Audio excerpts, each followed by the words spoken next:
Good afternoon મિત્રો. આજ રોજ 14 જુલાઈ 2024નો દિવસ છે અને લગભગ 4:30 જેવો સાંજનો સમય થયો છે.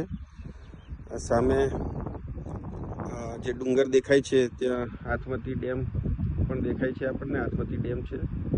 હજુ વરસાદ નથી આવ્યો એટલે નદીમાં પાણી બહુ વરસાદ નથી આવ્યો, જેથી નદીમાં હજુ પાણી આવ્યું નથી. આ ગયા વર્ષનું જ પાણી ભરેલું દેખાય છે. તો અગેન આ ડેમની પાસે એક ત્રીજું નાનું ખેતર છે 5 વીઘાનું, એમાં આપણે અત્યારે ઊભા છીએ. અહીંયા પણ જામફળ આપણે રેડ ડાયમંડ જ વાવેલા છે અને લગભગ 1 વર્ષના છોડ છે. આ 1 વર્ષ થયું આનું વાવેતર કર્યું છે. તો આ પણ છોડ આપણે ઓર્ગેનિક અને બોટાનિકલ જે પ્રોડક્ટ્સ વાપરતા હોઈએ છીએ એનાથી જ આપણે ઉછરેલા છે. આ છોડ ગ્રોથ સારો છે. કેટલાક છોડ આ દેખાય છે આપણને એમ ફૂગના અસરના કારણે અને હેવી ટેમ્પરેચરના કારણે કેટલાક છોડ જતા રહેલા હતા. તો એનું આપણે રિફિલિંગ પણ આજે ગેપ ફિલિંગ પણ કર્યું છે. અને સાથે સાથે આ ટીનાભાઈ કંઈક નવું કરી રહ્યા છે. ટીનાભાઈ, શું ચાલે છે? હું ચોપો છો પણ એમ કયો બધાને મિત્રોને? નામ નહીં આવડતું? ટીનાભાઈ નામ નહીં આવડે. ઘણા બધા મિત્રોને નહીં આવડતું હોય. મને પણ થોડા સમય પહેલાં આજે ટીનાભાઈના હાથમાં શું છે એ ખબર નહોતી, પરંતુ યુટ્યુબ પર એક વિડીયો જોતાં ખબર પડી કે મિત્રો ઘણા બધા સ્ટેટમાં ઘણા બધા વિસ્તારમાં લાઈવ ફેન્સિંગની એક પ્રથા છે, સિસ્ટમ છે. આપણે જે વાયર ફેન્સિંગ કરીએ છીએ એમાં ખર્ચો બહુ આવે છે. તો આ જે પ્લોટ છે ખેતરનો, એ જો હું ફેન્સિંગ કરવા જાઉં વાયર ફેન્સિંગ, તો 3.5 થી 4 લાખ રૂપિયા ખર્ચો થાય.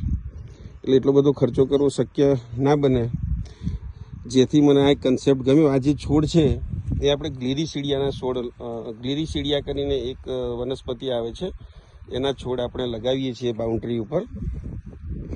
એક નર્સરીમાં મેં આપેલા હતા ખાલી બીજ એનું, કે નર્સરીમાં ઉછેરીએ, પણ તો ત્યાંથી તૈયાર થઈને મળેલા અને અત્યારે વરસાદ થઈ ગયેલો છે એટલે લગાવવાનું ચાલુ છે. સુરતાબેન ને મંજુબેન બે લગાવે છે, ટીનાભાઈ એમની મદદમાં છે. તો મિત્રો આનાથી શું થશે કે છોડ છે 5 ફૂટના થશે. એટલે એને કટિંગ કરી નાખવાનું. કટિંગ કરી અને એ એવું છે કે નાઇટ્રોજનનો આમાં ભરપૂર ભંડાર ભરેલો છે. કે નાઇટ્રોજન માટે ખેડૂત મિત્રો બધા કઠોળ ને દ્વિદળી વનસ્પતિ જે વાવતા હોય છે પાક, પણ એના કરતાં પણ આમાં નાઇટ્રોજનનું પ્રમાણ વધારે છે. એટલે જે કટિંગ કરી અને ઉપરનો જે ભાગ હશે 5 ફૂટથી ઉપરનો, એ ખેતરમાં નાખી દઈશું, કમ્પોસ્ટ થઈ જશે. અને જે છોડ છે એના થડમાં માત્ર ખાલી સામાન્ય વાયર જેવું અથવા પ્લાસ્ટિકની દોરી જેવું બાંધી દઈશું, જેથી કમ્પ્લીટ ફેન્સિંગ થઈ જશે.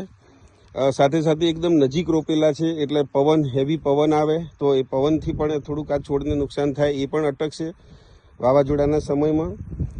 અને અગેન જેમ કહ્યું તેમ કે નાઇટ્રોજન અને એનો તો ભંડાર છે જ, એટલે બેક્ટેરિયા પણ એમાંથી પોષણ મેળવે છે સારી રીતે.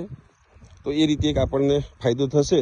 તો મિત્રો, ખેડૂત મિત્રો જેમને ખેતર ખુલ્લું હોય અને ફેન્સિંગ કરવું હોય તો ગ્લિરીસીડિયા કરીને ઓનલાઈન પણ બિયારણ મેં મંગાવેલું હતું. તો ગ્લિરીસીડિયા આપણે લખીએ તો આવી જાય છે. સસ્તું છે, લગભગ 200-300 રૂપિયા કિલો જેટલું હશે અને બહુ બધા એમાં છોડ આવી શકે. આ તો મેં છોડ વાવેલા હતા, પરંતુ હવે જે બાકીનો ભાગ છે એમાં માત્ર બિયારણ જ મૂકી દેવું છે કે જેથી છોડ તૈયાર થઈ જશે. તો બસ મિત્રો, આજે આ રજાનો દિવસ હતો મોહરમનો, તો આ એક પ્રવૃત્તિ કરેલી છે. અને સાથે સાથે સવારના પોરમાં એક પ્રવૃત્તિ કરેલી છે, આપણે આંબા અને વગેરે વાવેલું છે, એ વિડીયો કરવાનું બાકી છે, તો એ પણ આપણે જોઈશું. અગેન ખૂબ સરસ મજાનું વાતાવરણ છે.